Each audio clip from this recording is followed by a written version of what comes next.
नमस्कार भावनो, RRR picture मधला हा जबरदस्त ट्रेन ब्लास्टिंग वाला सीन तर तुम्हाला नक्कीच आठवत असेल।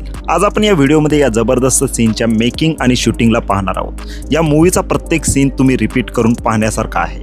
त्यातला ट्रेन ब्लास्टिंग वाला सीन पाहताना थिएटरमध्ये प्रेक्षकांच्या अंगावर नक्कीच काटा उभा राहतो, ज्यात हे दोन्ही अभिनेते ट्रेन अपघातात म्हणजे मुलाला एका वाचवायचा प्रयत्न करतात आणि वाचवतात पण। हा सीन SS राजामौली यांच्या अपेक्षेप्रमाणे पूर्ण करण्यासाठी त्याला जबरदस्त VFX आणि टेक्नॉलॉजी लागणार होती, जी भारतात उपलब्ध नव्हती। म्हणून RRRच्या टीमने अमेरिकेतील व्हर्जिनिया शहराचा प्रवास केला। तिथून ट्रेनच्या हुबेहूब मॉडेल तयार करून घेतलं, म्हणजे मिनिएचर जसं म्हटलं जातं ते त्यांनी बनवून घेतलं आणि भारतात आणलं गेलं।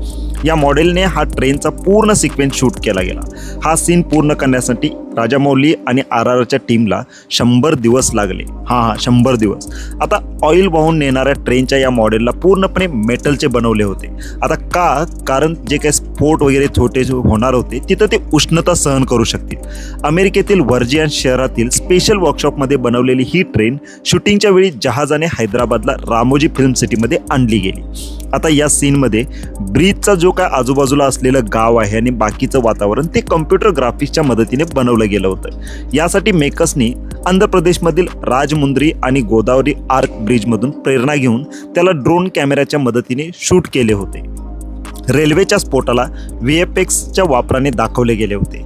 RRRच्या टीमला हे पूर्ण करण्यासाठी खूप वेळ लागला होता, पण जेव्हा फायनल आउटपुट स्क्रीनवर आला तेव्हा ते आपल्याला वर्थ इट वाटलं। या सीनचे डिटेलिंग काही औरच आहे।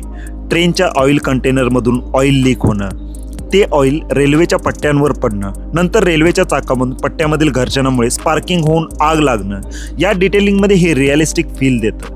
रामचरण आणि NTRचे ॲक्शन बोलायचं झालं तर ते काही जबरदस्त त्यांनी परफॉर्मन्स केले आहे। ऑब्वियसली काही सीनमध्ये थोडेसे VFX वापरले गेले आहेत, जसं की घोड्यावर बसलेल्या रामचरणला घोड्यावर दाखवणं, याच्यामध्ये VFX वापरलेलं आहे।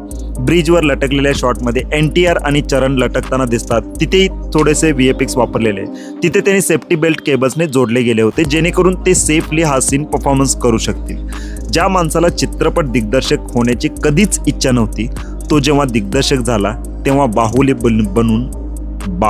बनून आपल्या समोर आला आणि त्याने जगात इंडियन फिल्मचा चेहराच बदलून टाकला, ज्याचं नाव आहे SS राजामौली।